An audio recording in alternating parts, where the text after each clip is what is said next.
Sika Korabea. I was answering no better answer Masam Akuapem way Sika Korabea Adom TV or Multi TV. Every Sunday exactly 7 o'clock in your Tennessee. Chair said ya obet me anya loan, baby a bit me savings, baby our brother bit me akoso. Very fixed deposit and so for. So as I indicated earlier, when I went to the eastern part of the country where I got the privilege to speak to the general manager of Akuapem Rural Bank, 40 years of existence hasn't been easy. God being so good, Papa Natranse, the education commonly said ya. Bank no baby omo free baby omo bidu ni niam betimi dia boa ye ya brabo nyina timi akoso general manager Akwaba ye nua mama Akwaba ya o mama ye nua de chese ahodin kakra so ye de ho nyame adom ahodin de edi kan ye ni kan Akuapem Rural Bank ye ka se Akuapem Rural Bank any bank be ya pamcho Akuapem Rural Bank part of the rural banks fraternity say about the history of rural banking in Ghana. Akuapem Rural Bank number 12. Yeti rural banks are Ghana be 140 rural concept banks. No buy. Yes. Number 12. Number 12. Now say by Eastern region so number 3. And number 12 no bank no yeti no 29th August 1980. 29th August 1980. Yes. Now currently no your bank no in Crobatansia. Your head office. Branches, Makumako 6. Yes.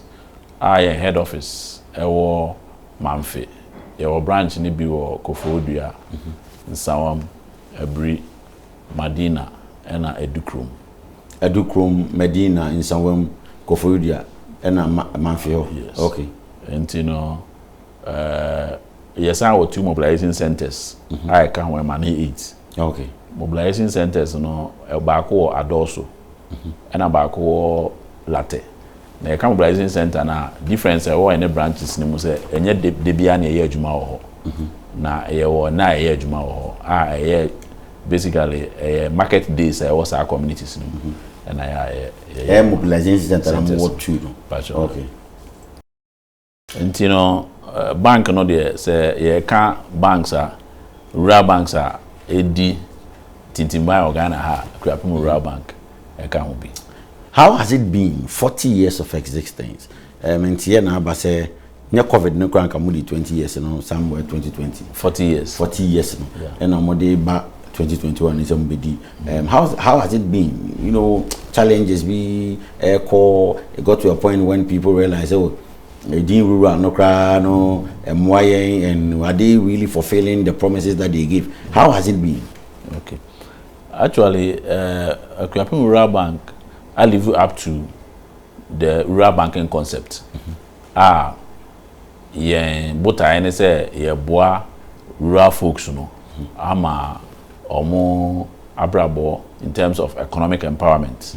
Akoso, and you know the kind of businesses I support, no, any businesses are established. Okay. Yeah, pick omo from the scratch.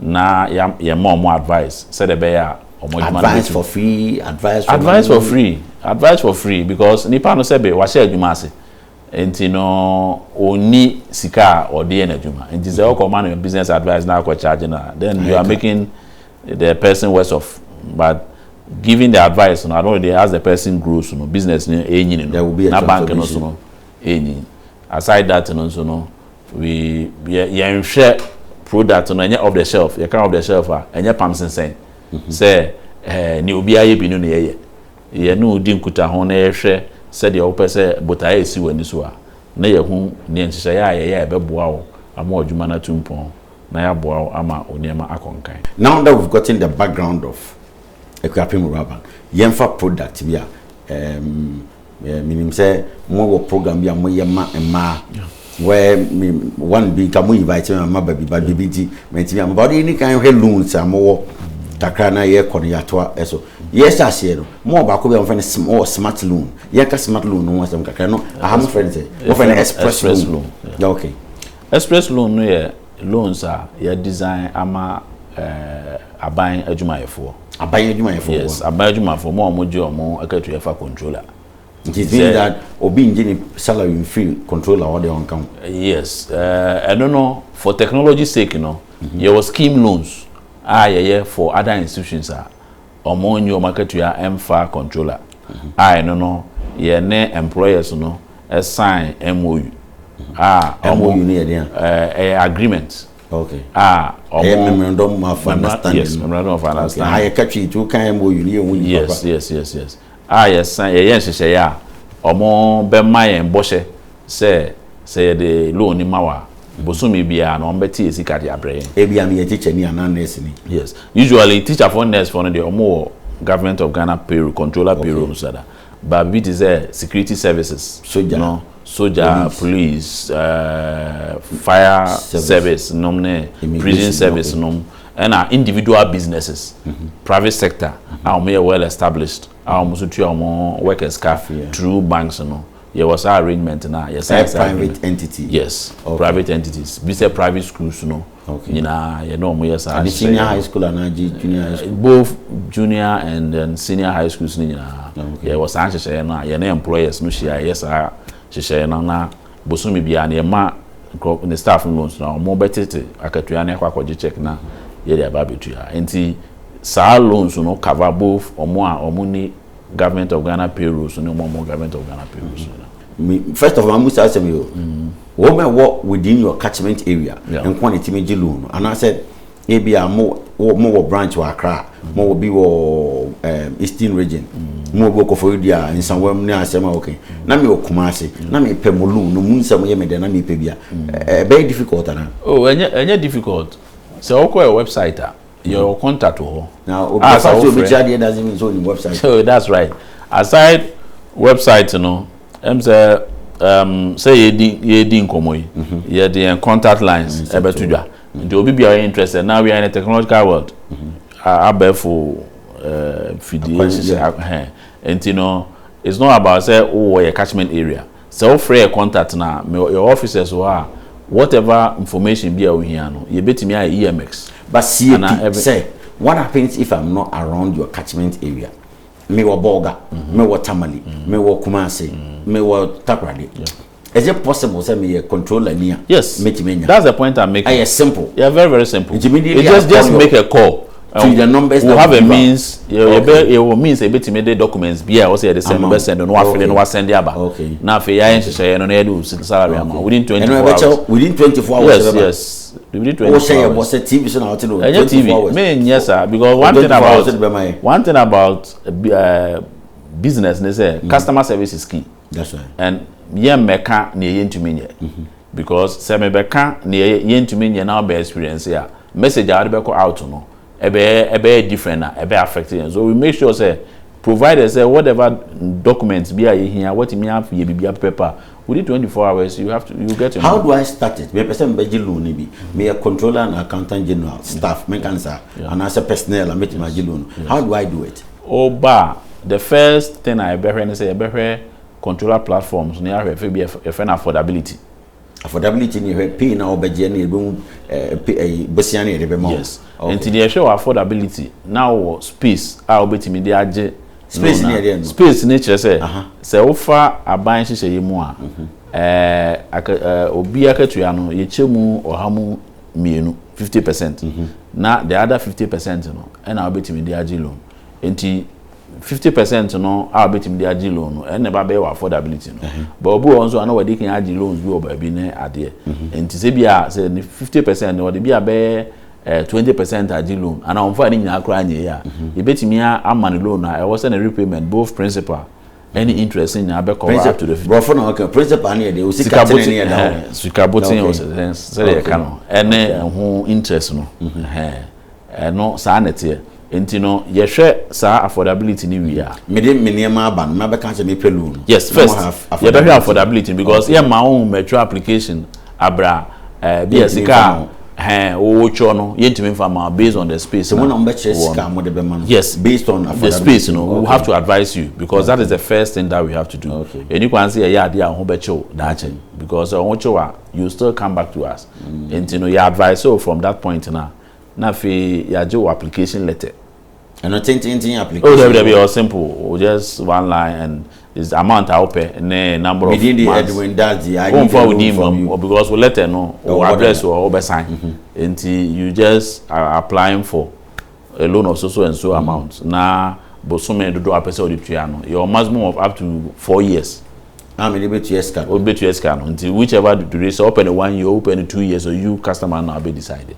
Two state sa na man or letter we are na afi ya je passport picture. We Sika Korabea, go to Sika Korabea. Enko to de my ba. We are still on seat with the general manager of Akuapem Bank. 40 years of existence has been easy. Young comrade, you meet him, you baby, I will be our Sebra, Nebeji loan, nibi. Sika Korabea. I was a Masam Wakwaba, we Sika Korabea, Adom TV, so consider you may about on so exactly 7 o'clock. That is where the platform has begun with to us. Yen Chemu, baby, I will be a Sika Papa, baby, I bet me investment, I'm about waiting me to tumpom. Near bank behind a bank. This is the only platform that we project our own. I'm telling by the Akuapem Bank or my human fear be a 9 yet loan moon tell you we are controlling accountant or pay fee controlling accountant general last. I brought for all kind of one to baby. And gentlemen, answer because what says what a passport picture yeah affordability now they will pick your application about if you want to free picture no so yeah say if you are your form be a controller e amayen a e was a failure e kire say ampa wo mayen consent bank no o ti ase amayen say ma loan na you bet tete every you bet me tete every source na dey ba betua na sa form no ne wo mu ne say oji a e was say we come the head of institution baby away nurse ni what about call department be na say okay yes na head no assign as a witness na one sign the asemato one sign yin to me enfam because sebe I was say who something about your character your ba na say o department ni so head no I need you one as a home fee. Any one sign, and as when they hear intimate massa, a juma mudias animal and farmer, and for personal issues in my house. May sure say any head of the institution. Yeah, you can be forced to sign. Yes, you sign because one sign maybe there or more procedures or grievance procedures I can report to you. So we've never witnessed such a thing. In Chia be it is honor the no control. Omo my consent we now also sign area your form how be fill be provide information about yourself. We are within 24 hours. Baby I will be either so open mobile money or per se the for account to move. We be indicate your form so. How much mobile app if you are continue back account no? I don't know you use GH Link platform, Gibbs platform no. Which within just a twinkle of an eye, your rare time. Unyas bibia okay no answer issue to about account no but bia will be aware that account no rural bank and I say or universal bank so yeah what that platform to do that. Okay. Now let's talk about pension. No yes. Pensioners. Yes. Maybe I'm the woman me penny bia me now okay can money pensioners. Why pensioners loan? Yes. I mean yeah. What say banks what I was saying is that we are doing great disservice to pensioners. In the sense not some pizza because time nipa no wan hode no de oba o disca ope bi ama no and now wakwa ahomegye mu a sebe the medical expenses are cost no de o se wo jai no to the faith sebe na opese o kanatiko okay and yeah that's the motive behind yes a motive behind say they have kept faith with us okay it is omo kwa ahomegye mu a samre no kwa na omo hia sika they have to live a better life until ye who say no any kwan say e jai omo sa we have to support them till say omo time beso and say you share since this our product in buyer what we are realizing is that omo above 60 years they don't even die and they don't die because of the support or the moment. That is right. That is what we have realized and we are even researching into that because there claims insurance claims in terms of death are make here the pensioners we don't get it yenya. And you know, we don't know whether the support now is making them. We have some people on my DB 98 years and they still come. My beji loan. My debi omoje. Yes, my beji. Debi omoje. But now we can't say, Mr. Say, baby, omo edi free. Nye omoji omo salary for Hong Kong. Baby for you now, so more extended. Yeah, that arrangement, no. Oba, the major thing is say, no, be yen she say, obey mayen.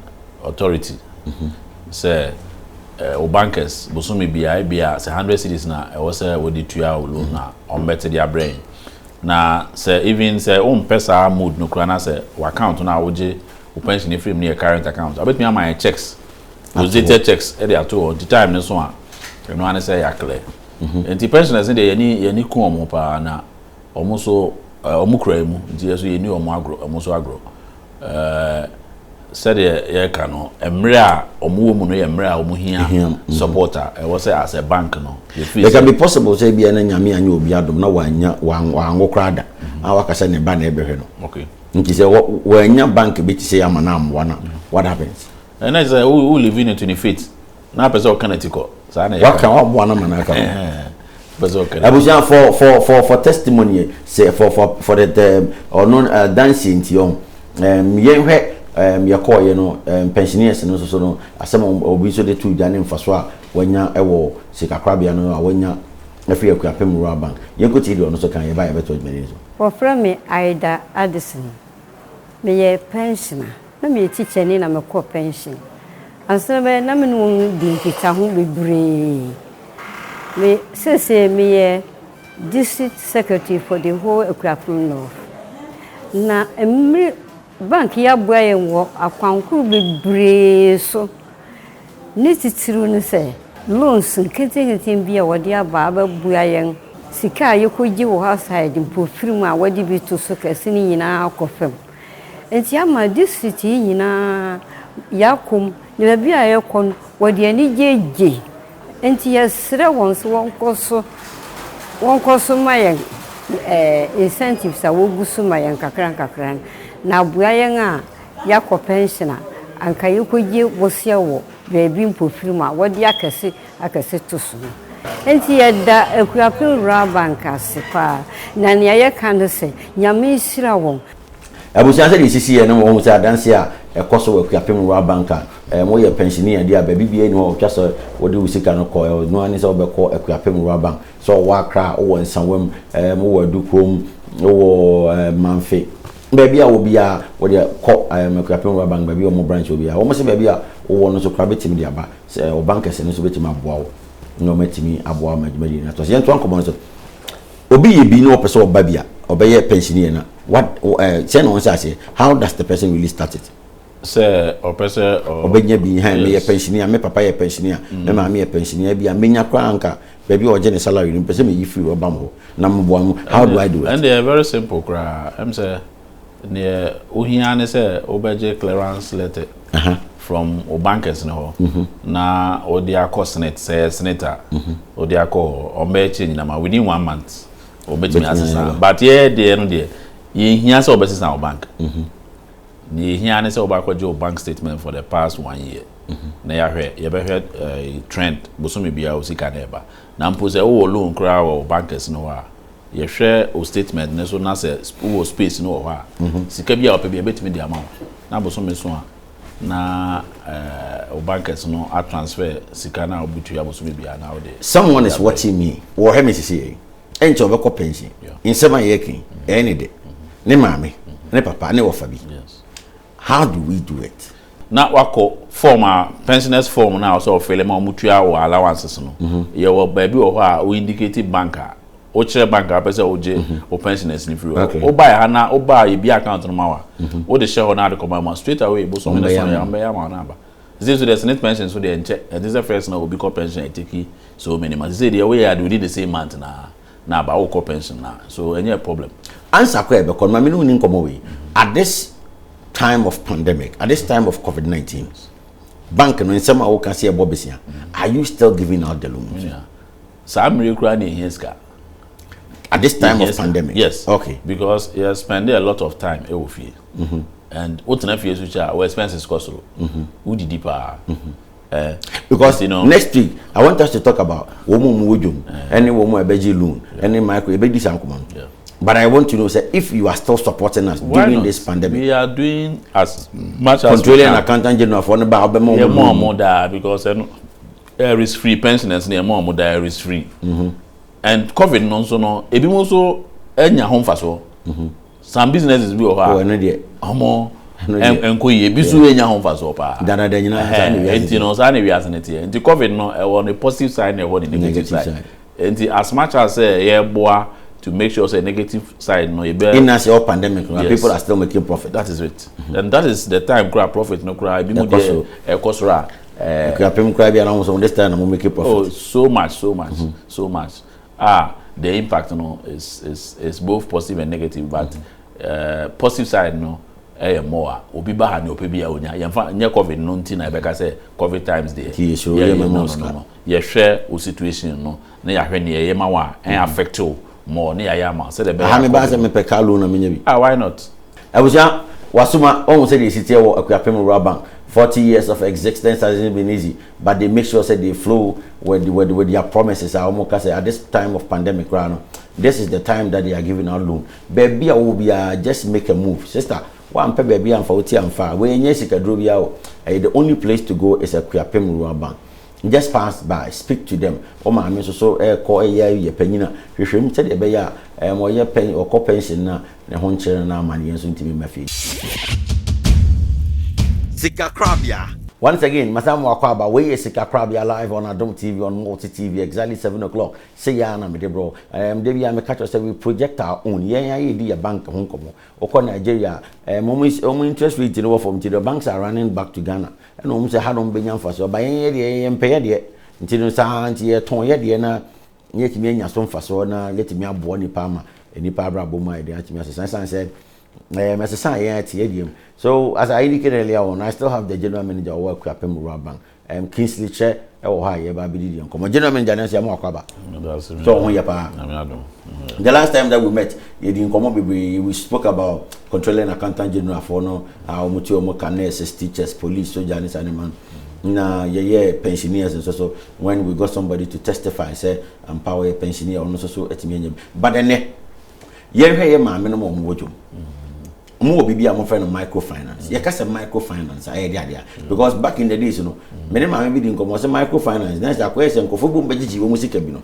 Nti microfinance na e no so e bofo na ide. Ye nchemu. You can say microfinance idea. Okay, ye ka microfinance na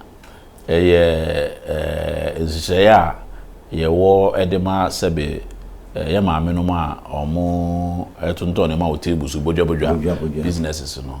Na uhwemu a banks akese no ene banks in Ghana because ye maame mu ni ajapade bia so omo koje bosin a omo de besi anamu no sa microfinance scheme ye mo fe ni collateral no microfinance scheme no ye won hihye ya unhia se o de ajapade e ba besi loan ano enti ye kan omo bom as ekuo na ya ma omo ntete Mona mokope kuna na so mona ekope ye communities ni mu a okay ye room with opinion leaders across ye benya community yes your assemblymen ade na ye si omo so no opinion leaders no because omo nim ema no omo fi ene omo suman ene ade enti no ye wura community ni mu a na ya ma omo enchechere na omo kan omo ho abom because say prior hoy we ba kwa na ebu okay o kan bo mo emu enti omo form ekuo na ya ma omo ye constitution I friend mra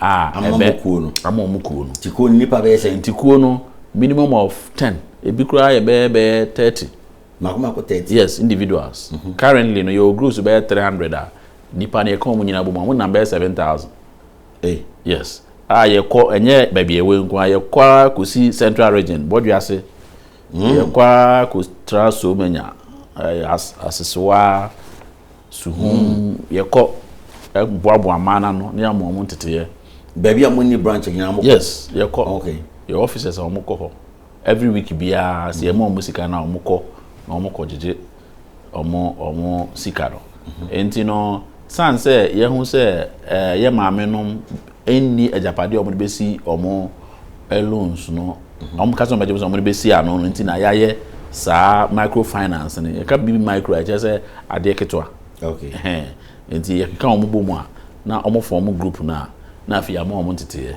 is it the same as SME na SME small scale and medium business omo the business on this by way the kind ma me no ma oton tomatoes oton say oton bread oton foods sa microphone na Yeah, come on, sir. They gather themselves, don't mind your group. Yes. No, you five. To your group now, omo executives. Okay. Omo president, secretary, treasurer.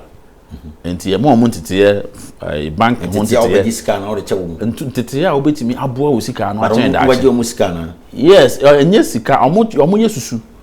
Omo ye savings kakra. Cheche wo no. Mo ji omo scan na. Debi free. Debi free. Because ye ma me mo na ahwe am ya bedu sabre. Enti ye so ne betimi aya aboa mo se be mo ntete ya. Ebe mo sika semu akoyi na da che omo timi dia aboa ye nua no mketoa. Entu ye ni ko omo pa omo so omo ye no omo so ye so omo yi omo so ekura emu yi enti no saa hyehyɛ ye no ye omo asebe omo ni omo businesses no enye formalize omo business omo ni formalize enye nkrata asem ono de ni hia na se ene ma se ni waton sika se ni wanya vaso se ni wanya omo nyina kokoko se o de bibia ye mom bo omo ho apart from some boy individual we person call ankran so I was anhyehyɛ no ye bedru but kuo de no de eno no omo nim omo ho enti se omo form kuo na so obi nye omo a ni suban nye omo betimi a chese nipa we suban we omo ayi because community ni suban no bibio enti enti se microfinancing for no de na na ye ka no na product na friend microfinancing ye boabo amana no what chire mu say mu woni pa be 7,000 am so yes group ni bitimi ye be 20 yes the minimum should be 10 yes so 10 and not 20 no intosi fo ngwa enye ye separate omo mbetimi a different but locality na amu wo no ba bia amu wo no mo kam ho bom okay nti yan separate omo say ntosu fo obi a bia wo to na bia ntosu fo nkwa na aba na ntosi ni say ya sa skana nti sa ye nim rex ye wo omo businesses no nti no sebe say obi evans oton tomatoes no akobokina na kofa tomatoes aba na nyame mfasa ama car na ba benya accident e kwan so a ye wo mechanism wo ha because of how na wako because say accident e be ko police station o ba ko report police report e ba o sika na e be chew muti we che ye be chew because ade na sie no e atore nchem okay etimi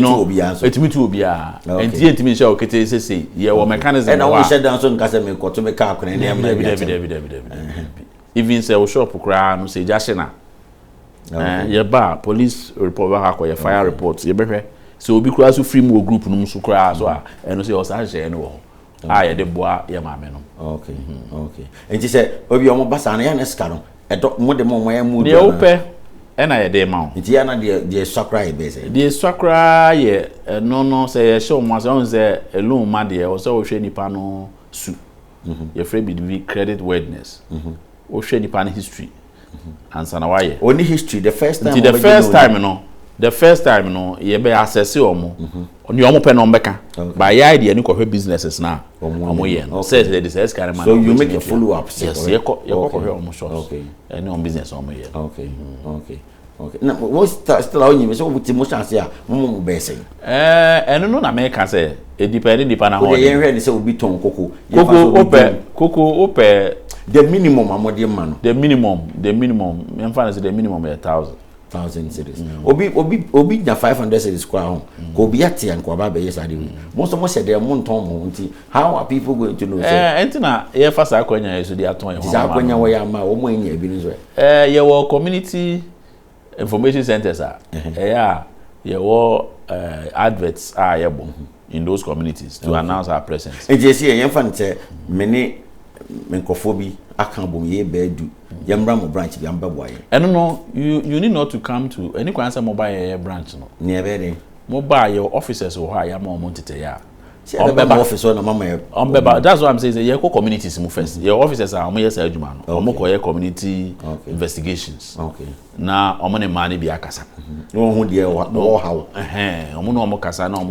mo de mo hwehwea mo ko hwehwea abebo yes that is what we do because ye feel say any kwan say o buy na so sa group no mutim many pa be 5,000 mutim ma obi be 5,000 more than 5,000 even 15,000 you know ma oh sanketo yes microfinance depends on now business ne o track record they grow omo obi sha say bitimi sha say from 1,000 or bedroom sa level near graduating no free groups no yeah ono aba be no ankran no genede because yeah vision is or your botai is say was it grow yeah do sha say I was it also business ni enti unyi do level bi aye won say onipa dey say so we any business na out of business na ma wetimi aya say uja ono nko ono betimi manage the finances obetimi agina ankran enti ye was anhye no enti eye development growth okay you grow okay we 1,000 now 2,000 yes no okay okay no ye fan say ye ba be ye bia ho ye nya group ni ye ba anamo kofa investigators na mo kan ba wie pe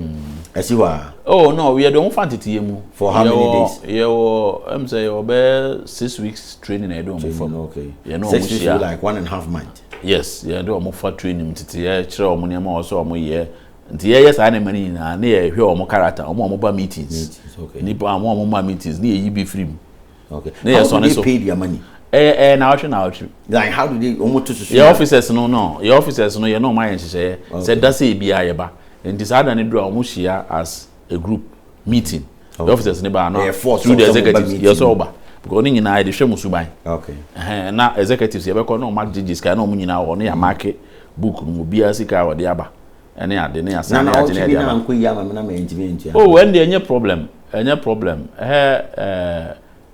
in business no nye de bia na ene ma no ye we but one ye kan okre na say ye ba na wanyane nyina ne odbe ma ye bia ye ye ba kra no wanya bia ma ye ya you need to make sure that by the time abetumu betu loan na we which is about 4 months 16 weeks 4 months no na wa clear bibia o bia nti eno no de as business you need de yan how mu peace so ye ba na wanya ma ya no credit ne ye pe okay no credit Ogoso we Sika Korabea enkoto ade mra ye ba e beto admedi so ne ahwe se susu omotu susu ho na susu na chi no besia be no omotime de ma na me etimi boa ma abrabo ni timi tumpo yen ko ma ye ba ye beto admedi. This is still Sika Korabea live on Adom TV.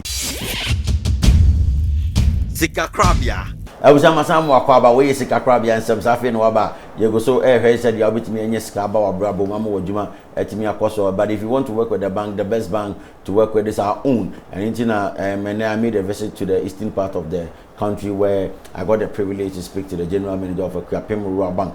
You go so to think come safe no about the transfer ba be susu sister yen nya na de beto nwia yoti do ba bia fa bisi kakra general manager yenhwe aha ye ka susu ehun asem ye to susu ha but right ye to susu ha ehun asem ne se yen kan asem oh ye susu no de edamu sonko ye susu na ewo ho de fe na akusika yes na said ye tie ne se ye your officers are omo ne na ma omo jiska na edebia e ma na mema ne mema nyina na ye sika no omo je no bosome na just said the following month no na betimi yi enti no eno no ye sika debia omo ba every day omo ba no ma beje na no mo twabo ato se ye nti ana se de open na betimi oh there be ne wo wa ho de betumi once the kra no o ye so se once the beje yes ye je 50 pesos kra ye je 50 de nya da beje ye je sika bia ni wa esu je bi sika bia ye ni me area se bi ma ho na me frɛ mo mbeba batwa na no achi metu susu na menyam besia wo mana batwa susu no se wo tu susu na ye hyehyɛ mu no se e wo se wo tu susu no bosome miensa 3 months ne ye hwɛ se bosome bia se na wonya na di nya o history na ye gina so e de ama so pie sika besia na mo yes say at least say oto be bosome na miensa na e be hu se averagely bosome bia wanya kra no e bia sika say na otimi nya na ye timi ahwɛ no so de ama obusa nti efa nte se meto susu no de bia metimi to 5 cities debi minya 20 cities na meto ye and so what happens that's why we use the average average ni ye average ni say e kan sika no nyina bom na ye chemu miensa bosome bia sen na se wanya kra no obetimi anya de aba beto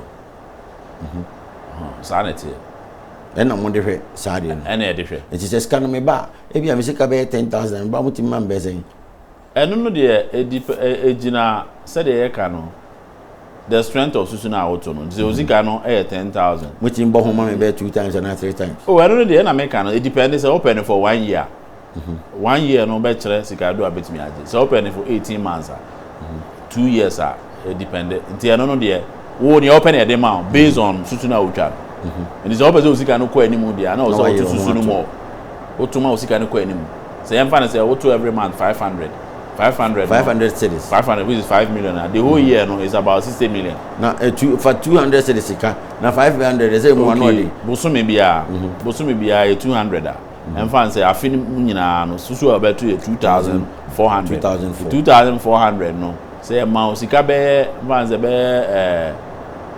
1500 which is 15 million afin ko na ye no watu ye the interest na ka sika boten no a betumi etu okay it will be also to me and I say we 18 no say their bank mran bank mran dey sanity because as a bank we ntimi na if be minor obi oil less than 18 years ntimi and time to contract ntina say obi so a you can obi account to kra na I was say or the penny kan ho na obey custodian na or person e be account no in the joint name of nipa no na abofra no nti say the Ghana mra city of bank no dey we 18 years ah yentimi ne woni sa adwa answer ko e be ko yenka mo 40th anniversary e ho asem kakra emu nsem ne sen 40 years of existence 40 years in a good record yes 40 years in good banking you know enye easy sir yenka 40 years no asem kakra e de na e be ba se de na e ko answer ko am ebusa say ya na motaye games bi mama me for no ni ahwesa afi covid na da romo okọ kakra ma ye ni ebetimi aya 40 years no what am say minua yeah had say life begins at 40 Ghana but the other side no bobra sabra enko emwa but the 40 years no take his stop the ya brabo over the 40 years no enema ayaye na enema e wo say ye am I chain enema abo am yetimi anya 40 years no yetimi ayama bank no akoso asiwa madache maso abenya so faso no that is how you say dey na you covid no aba be affect ye kakra but still your programs so ha ye hwese nyankopon abo ama say ye de vaccine aba ye say ye ba be wo yi vaccine nema no eba forma ye be roll out your activities no nyina ne bibiti say games e be yama microfinance for man no ye be quiz competitions ama schools e wo ye ha football clean up donations so many things I was say na after your climax no with the deba with stakeholders I be invited to for regional ministers in DCs or more the important even finance minister and APS MD no ma ba no ma be grace occasion no na omo ne bank na ye aduma over the years ne staff or motimi agina mu abedu san pepe so e be bo ma ba so na be kra be afi mu asenyame Adom na se covid mu wo panel no na aban eba say dey obi atimi ebodwa ye be sa amnema no but even sa ne man kra enkoso no activities bu ho a ye betimi aye in terms of publications donations kakra ye betimi aye to announce our presence and near ebe ya dutwam kra say definitely ebe draw okay ye ba we draw save and win I be charge oh yeah the be charge save and win what do we kakra be to ho won wa be ye be ma a chede sa na ebe ya na de be claim sekra ti ende ebe ya dutwam edru ha ebe pound ma be abio ye hwe as part of some 40 years ya moje any as part of and some akokoso covid ya se me say musa cha niema for so bebre covid PPs bebre ya che and support programs are assemblies near during the contact tracing mobile basically support for financial assistance on betimi dey higher trips higher contract tracing and na mo masika na mo map bu a ma fu bu also ya tortoise ma mo for mo cars or mo dey around so ne and ma bebre nyamicha also nya behwe eba ye na yetu yensa for oba Sika Korabea na so team be cheche Akuapem rural bank nyamicha yipa wherever that you find yourself I think said what ni nyina na Akuapem rural bank the best bank to work with 40 years of good track record enye easy sir and at this time of pandemic they are still giving out loans what's the brand be loan no fire juma say the city bia wo juma wo de wom wo office ade wom betu susu kakra no be ebe kan bom be prince and na the amount na watimi aye juma kama wo nya ne be bia je say Akuapem rural bank ho Sika Korabea.